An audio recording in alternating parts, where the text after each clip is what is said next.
The contender for the dishonorable moniker of worst movie ever has been in the air for a while. Foot fight, disaster movie. You may even think of The Room, but well, that film is just... Oh, hi, Johnny. I didn't know it was you. Here you go. That's me. How much is it? It'll be $18. Go, keep the change. Hi, doggy. You're my favorite customer. Okay, how about I say worst British movie? Then you could cast your mind to Run for Your Wife, a British apparent comedy with proper ARD bloke Danny Dyer. People do feel sweat. that It also has a Rolf Harris cameo.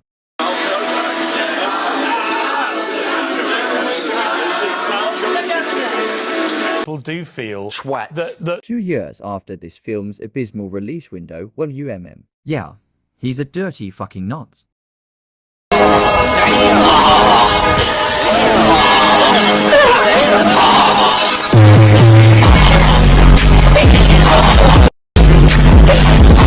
Anyways, you also have the Harry Hill movie, which you shouldn't. This film is a masterpiece.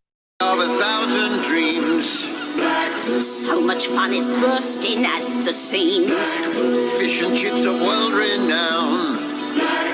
It's your archetype or seaside town.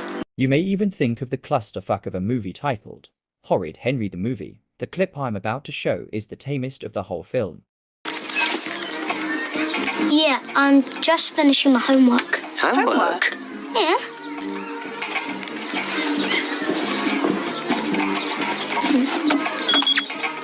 But in my personal, unbiased opinion, this inhumane, torturous experience of a movie takes the cake, and that film is Fat Slags. And if a film is related to Kevin and Perry Go Large, you're doomed for failure.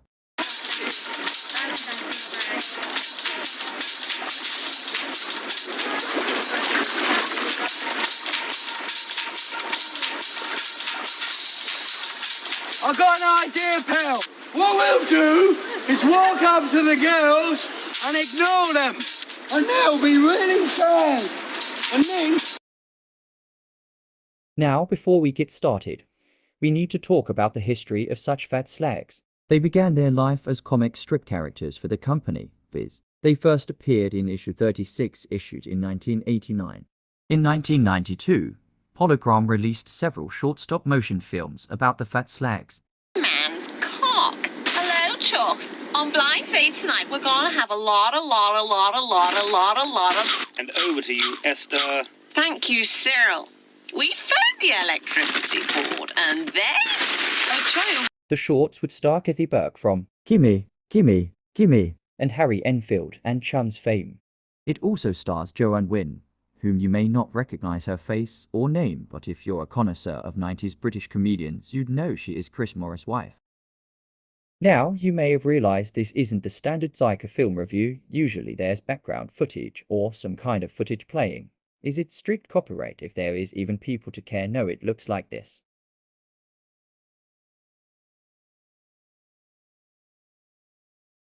Yeah, it looks like Dookie. The film begins with a milkman doing orders on a shitty street up in the north. And straight off the bat, a shit and sex joke. What the hell? Sandra and Tracy get sacked from their job, and well, the job headquarters blows up in the only decent thing in the film. They kill some people and then blah blah blah blah. It's really boring, I hate this. Ah! Did someone leave their torch burning? Hey, bloody Jane! You're fired! They leave their home in a fictional town named Fulchester to London. The same day as their arrival in London, they meet Sean Corley, who is like a discount. Like when I mean discount, I mean half-price Poundland shelf after 6 weeks of half-cut prices sort of discount, Elon Musk. Oh, and did I mention he has a brain injury? So he's our comedic relief of the film, and this comedic relief I'd much rather be violently ill. Cooley spots the Fat Slags on one of those shitty reality talk shows that is on at 8 PM like Loren or whatever the fuck they are. He is infatuated with their larger-than-life MEH joke. Does not top Fedora.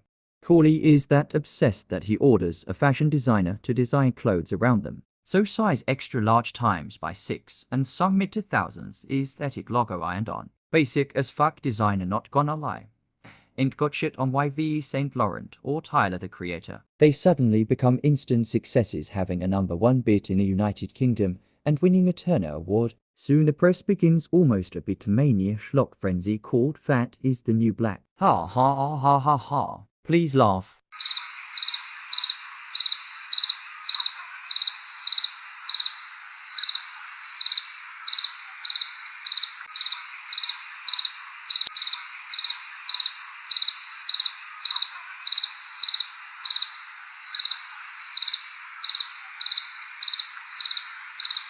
Still here with me? If so, let's carry on with our triumph review on this abysmal movie. Soon, the phony clothes designer, Foda Konstantin, finds his assistant, Paige, becoming overweight. Haha, fat joke. Who is Paige? Explain to me. My dry-roll has more character. Soon they are megastars. Why did I write this? I want to marry MCFLY and delete that sentence. Fortunately, there is a chivalry occurring between the two in whom Corley chooses. He teaches them that friendship is important, and they shall settle their qualms, and shan't be at each other. The end. It was announced in August 2003 that a film adaptation of FAT SLAGS would be directed by Ed By and would release in 2004. It was a part of a fad, an annoying one at that, was oozing into the plagued eyes of the British people. Sex comedies. The first was the Johnny Vegas and Mackenzie Crook serial Sex Lives of the Potato Men. The year before that horrible mess, Mackenzie Crook starred in Curse of the Black Pearl, one of the best live-action Disney films of all time. Oh, and Johnny Vegas is a funny guy, and I love the PG Tips monkey advertisements. The second film released was an obscure sex comedy called School for Education, which its Wikipedia page only has 100 words, and it stars a page 3 newspaper girl, so that describes it. FAT SLAGS was universally panned upon release. John Plunkett, writing for The Guardian, stated, "It has plenty of gross-out stuff, but checked in with an eerie lack of enjoyment or conviction. Depression seeps out the screen like carbon monoxide."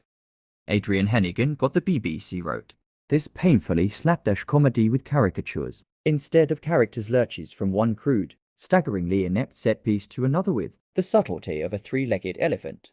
Even Graham Dory, who created the comic strip, said that the Alan Clark classic Rita, Sue and Bob 2 was a more accurate live-action depiction of the actual comics characters. Dory was even appalled by the movie, which led to him almost ending the comic strip. The comic strip is still going strong almost 35 years on. I'm sure Graham Fury has forgotten the existence of this travesty. I need bleach now. This film is the cherry on top for awful films, except the cherry is rancid and is forbidden to touch.